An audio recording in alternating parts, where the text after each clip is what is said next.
Authors Over 50, Writing in Life's Sweetest Third. Authors Over 50's weekly podcast celebrates writers and their journeys to publication.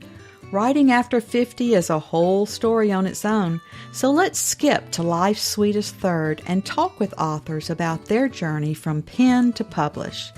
Welcome, I'm Julia Daly, your host, and I invite you to listen to interviews with writers who've achieved their goal of publishing a book just later in life.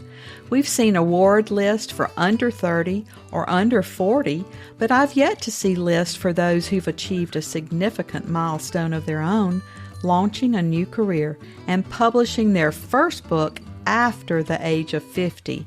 We will hear about these authors' inspirations, struggles, strategies, and the smell of that first book. These writers' journeys inspire me because I'm one of them. My guest today grew up in Texas and calls Texas home after a 12-year stint living and teaching in the Pacific Northwest.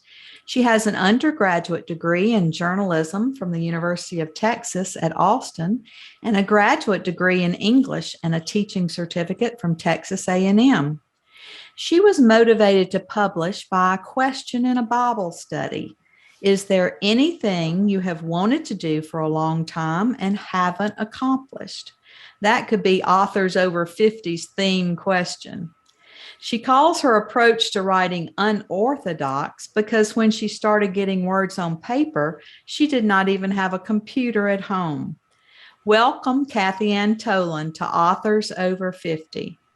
And you might have to explain to our younger listeners what exactly a Big Chief tablet is. Oh, a Big Chief tablet is something that people over 50 grew up with. It's just a notebook, picture of a big Indian chief on the front of it, and lined pages. So that's what I got my words on paper on. It was on a Big Chief tablet with a pencil for a lot of years. Well, I bet that's not so unusual, especially with our age group. I bet a lot of people write longhand and keep notes and journals and then turn those into books at a later date. So our opening question on Authors Over 50 is, what took you so long to write a book? Tell us about your life before writing. The title came first. I got a degree in journalism because I wanted to write the great American novel. And so when I graduated at 21, I realized I had nothing to say. So I just continued my habit of journaling.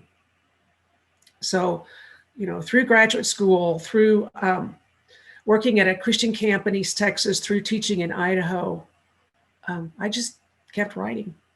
And finally, all those thoughts coagulated, and I started typing them out. But that was fraught with, I didn't have a computer at home. I was using school equipment. The printer would flake out. The computer would do what I considered eat my manuscript, and I would stick it in a drawer. And 10 years later, I'd think, well, maybe I ought to do something. So I get it out again and go through that entire rigmarole all over again and stick it back in a drawer. And finally, I had a computer, and that took 30 years. 30 years. Yeah. Well, I think a lot of us have had our stories in our minds for a long time like that. Mine came from my own story, as you well know. 45 years ago, I had the story in my mind, but it takes some of us a lot longer, and life gets in the way, and we Right. finally get it down on paper. And yours is a real testament to your life story. It's like reading a memoir and being in your head and being able to hear all of your thoughts. So I think Very vulnerable. It is. It's very vulnerable. And it's that way to put ourselves out there and put our words on paper and hope others will read it and actually receive something, worthy from it. Do you have a writing routine when you do write, when you journal? Typically in the morning is better for me. sort of before the day gets busy and other commitments come into play. So it's fresher time, to get stuff down. Mm-hmm. Tell us about your publishing journey, how you actually took it from being your thoughts and a journal to publishing the book. I decided to self-publish and researched companies, and typically self-publishing companies have categories, and each category has a certain amount of perks. So, so many free copies, and the more you pay, the more perks you get. And so I chose the middle of the road only because one of the perks on that package was booksellers could have free return of unsold copies. So that's what I paid for. And I went with one company and was assigned a person to work with at that company. But that person kept changing. And I kept thinking, what's going on? How come I keep getting handed off? And finally, I realized I got an email from that company and they were going out of business. And because of that, three other Christian self-publishing companies offered to take on the clients they already had, plus the new clients who had contracted with them. So I researched those three companies and chose one of them, and Westbow Press is what I ended up with, and very pleased with them. So self-publishing is publishing on demand. It's not like they have a whole bunch of copies printed up and are sent to bookstores. Self-publishing also means self-promoting. And I'm not good at that. I can't toot my own horn. So, there's some ups and downs to it. You really have to dedicate yourself to it. And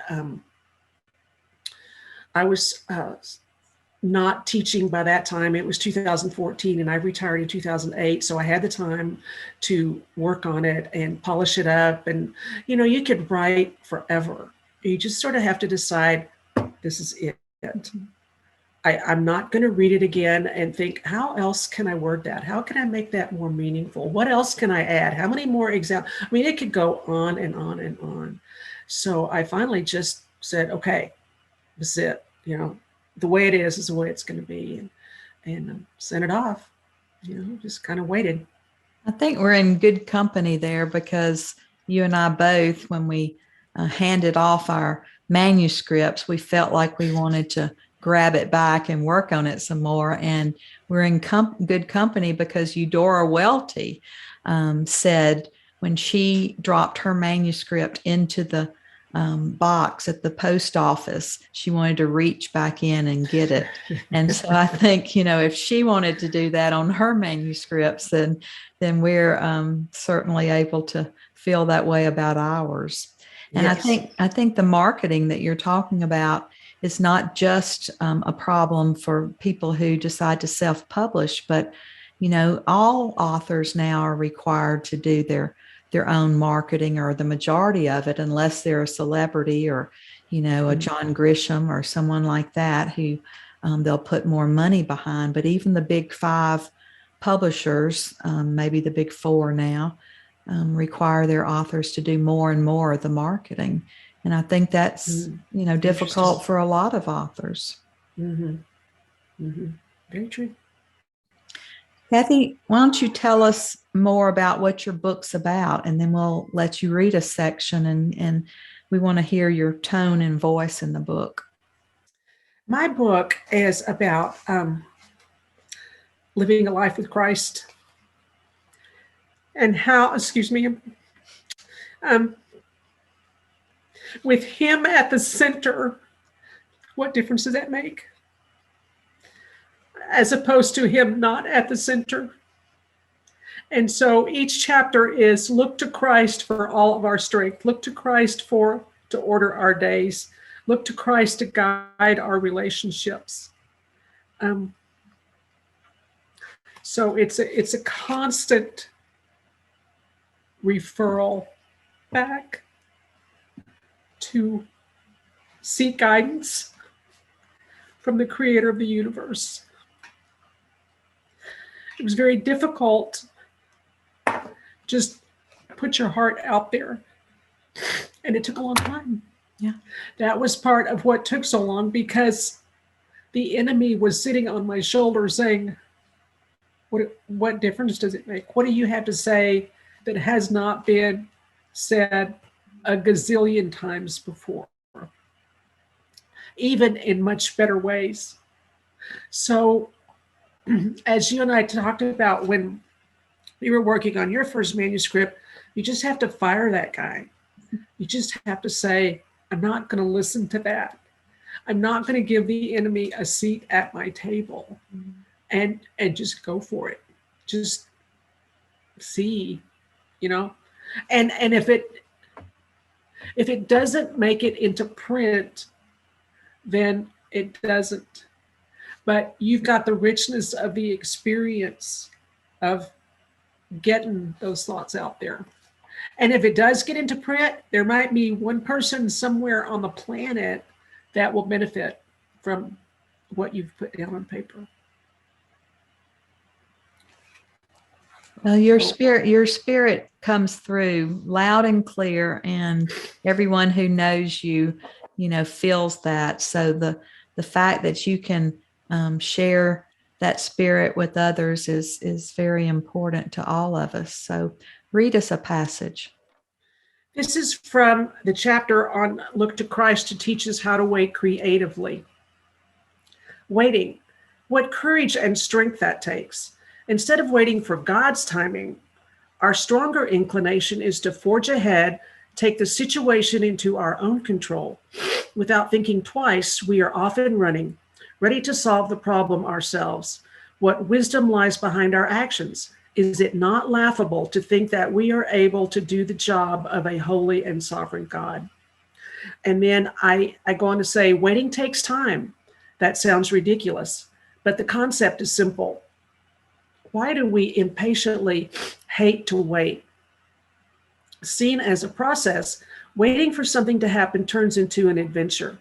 Our society provides slim opportunities to learn that discipline.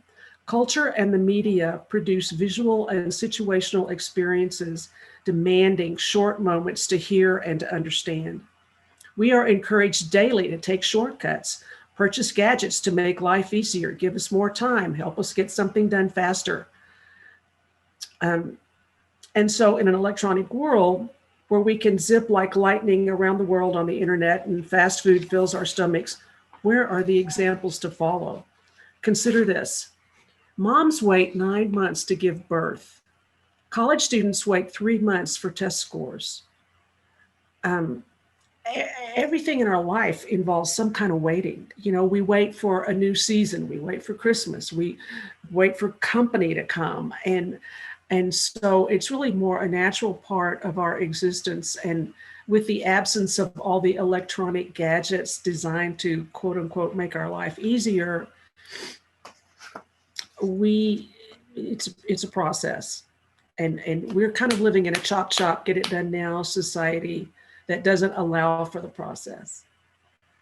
So that's very powerful. And I think that speaks to authors especially, because it's always hurry up and wait. When you send off that manuscript and you hope that you receive an agent, or you wait for a publisher, or you wait for your editors, and there's a lot of waiting involved, especially when you can get one to Hollywood and the media agents say, it's hurry up and wait, and that's the truth. So right.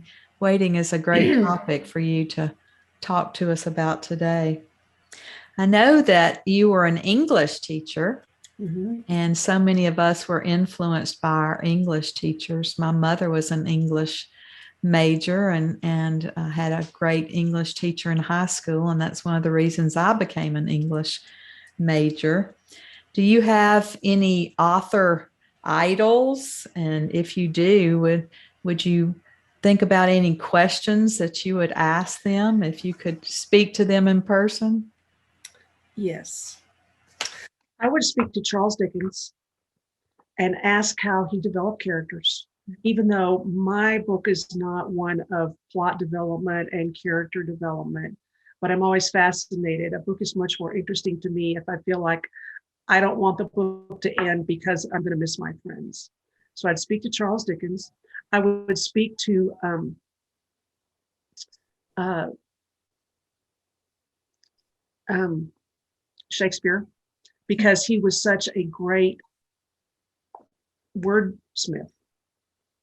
So many of his phrases pop up into a lot of newspaper headlines, and uh, you know, and my very favorite book of all time is To Kill a Mockingbird, and I would definitely sit down with her. She, that was her one claim to fame, although she had written that an early manuscript that was not published until after her death. And I just loved how she wrote about life and about down to earth characters, and made that so understandable to her audience, and it stood the test of time. And even Gone with the Wind, as large as a volume as that is, she was another author who, that was at a time when editors would be on a train and go from town to town and meet people with their manuscripts.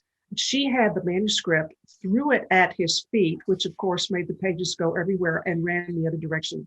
And so it was up to that gentleman to pick up all those pages, sort them through, put them in order, and make sense out of what we know now as Gone with the Wind. So yeah, I would love to talk to different people and find out their story, their publishing story. You've also read so many books. You belong to a well-established book club for how many years now? It's been 25. 25 years, reading a Yes. book every month. That's a lot of books. Are you reading anything now that you would suggest to our listeners? I just finished a fascinating book, Amazing Grace, the story of William Wilberforce. Of course, that came out in a movie several years ago, but this is an instance where the book is much, much better. I was stunned at the influence he had on society and the eradication of slavery in Britain, especially. One of the books coming up for our book club is The Rose Code by Kate Quinn. Fascinating story, World War II, about cryptologists. Loved reading that. A book that I reread outside of Gone with the Wind every so many years, not Gone with the Wind, To Kill a Mockingbird, so many years, is Count of Monte Cristo, just because I'm fascinated with the different personas that the Count of Monte Cristo inhabited. And so that, there's favorite people that I go back to from time to time. I also have been impacted by a Christian book by Louis Giglio, Don't Give the Enemy a Seat at Your Table. And of course, No Names to Be Given by Julia Brewer Daly. Thank you. Thank you. Well, I feel the same way about yours. What part of being an author do you enjoy the most? I think it was the personal satisfaction of being able to make sense of the thoughts in my head and my heart and get them out on paper. And there were literally times when I'm staring, by the time I got to the point of actually using a computer, by the time that I got jerked into, 21st century, words would pop into my head in an order that was really sort of beautiful. And I'd look back and read it and say, did I do that? Those words just came, and I got them down, and that was very exhilarating. I remember one time in Idaho, I was teaching sophomores, which is kind of a hard group to coagulate and get on one page, and a story idea came to mind for a short story, and I put those kids on autopilot, sat down, and I couldn't get the words out fast enough. And it was, my heart was just thumping. There was so much adrenaline just because of the process of an idea taking form such that I could see written words on paper. And I always try to communicate that to my students because basically it was a writing established curriculum, trying to get your own words out. And it's hard. It's hard, unless that's happened to you, it's difficult to try to say what that feels like to anybody else. I think that's very accurate, because when you sit down to write, you've heard other writers say that mm-hmm. one particular character will take over the book and they will start speaking to you. And it's actually true. When you open up your mind and you're available, those words will begin to flow, and you wonder sometimes where they came from or who this character is and living in your head. Right. Absolutely. Absolutely. I think it's a gift to be used and to nurture carefully and humbly. And so, I don't have anything else burning to do right now in terms of writing a manuscript. I had some ideas several years ago and started taking notes, and just as I thought about it or read something related to that, I'd jot it down, but it hasn't, anywhere near come to a point of sitting down with my big chief tablet and getting all those thoughts in one spot. And maybe it won't ever, but that has to be okay. That has to be, if it's only for my benefit of having accomplished that, of having done that, of being able to hold that book in my hand and say, I wrote every word of that. It's not a pride thing. It's just something I always wanted to do. And it was possible for me to do it, and I did it. I do it again, when the words come. I'm not saying that's never going to happen, but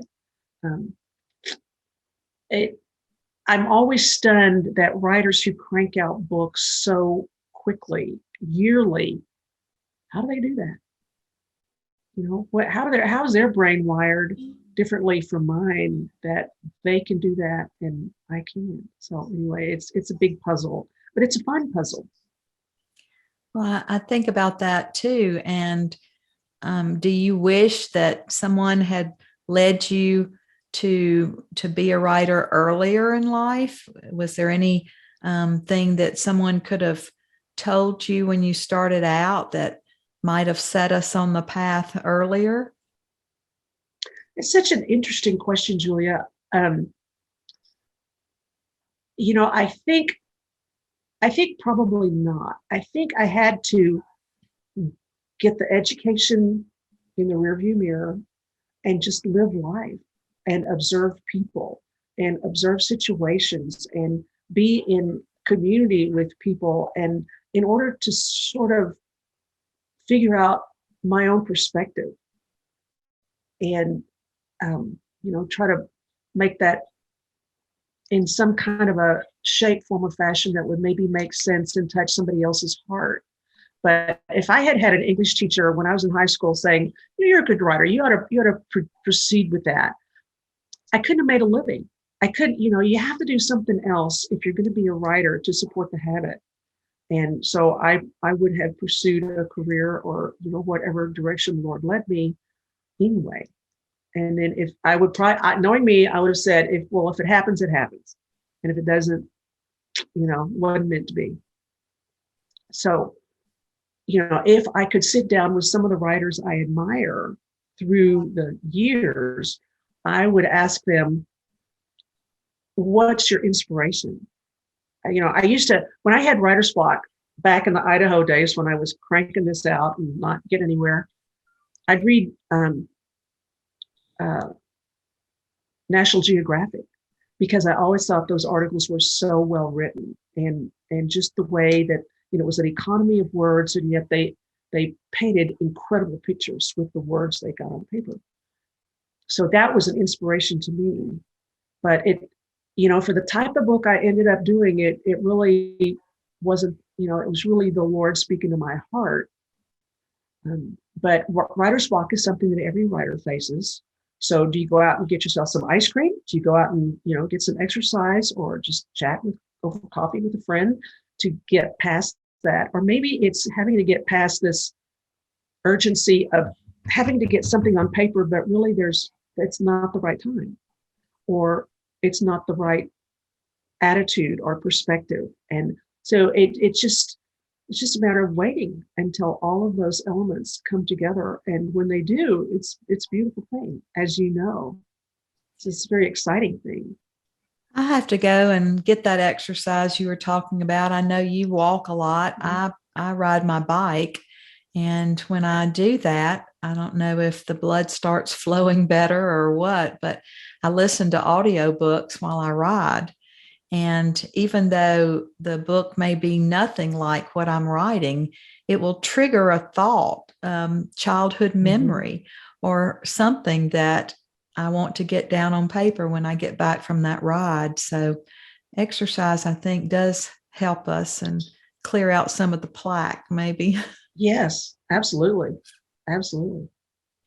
So go ahead. Is there anything that our readers or listeners would not know about Kathy Ann Tolan that you'd like to share? Gosh, it's a hard question. It's kind of a party icebreaker question, I can tell you about the time that I sent a picture of my cat to the Purine cat shell people because my cat was way cuter than the cat on their bag. How preposterous that is today. Look back and just laugh that I thought that would work. I've always been sort of a straight shooter, wanting to just be the same person on the outside that I am on the inside. Love the outdoors, love to be in my kitchen, love a hot cup of coffee with a friend. And she bakes fabulous cookies. Oh, so she's a cookie expertise. Thank you. I would just encourage people, if there's something on their heart, get it out, and realize that there might be a while before it gets put with other thoughts that end up in a manuscript. But speak from your heart. You did that in your book, and No Names to Be Given. That was something near and dear to your heart for a long time, and still is. And I think there's everything healthy about that. But also, I think maybe the healthier thing is to realize it's not going to happen overnight. It's kind of like giving birth. It's gonna take some time and maybe even some pain, and just to realize that if it's on your heart, it's worth getting down on paper. Well, our writers over 50 are a unique set. Is that the advice that you would give to writers 50 and above? Yes. And I would also say the world needs their experience. The world needs their wisdom. And the world needs their examples of knowing how to wait, wanting to wait, realizing that waiting is an important part of the life process, important part of the journey. Well, Kathy, it has been a pleasure chatting with you today. Kathy's book is available on Amazon, and we just want to thank her for being a member of Authors Over 50. Thank you, Julia. It's a pleasure. Thank you, Kathy. Thank you for joining us today. Please look for Authors Over 50 every Thursday when we will have conversations with accomplished debut novelists over the age of 50. Please subscribe and share with a friend. And check out my own publication journey after 50 at www.juliadaily, that's DAILY, like dailynewspaper.com. Until next time, keep reading and writing. And remember, it's never too late to fulfill a dream in life's sweetest third.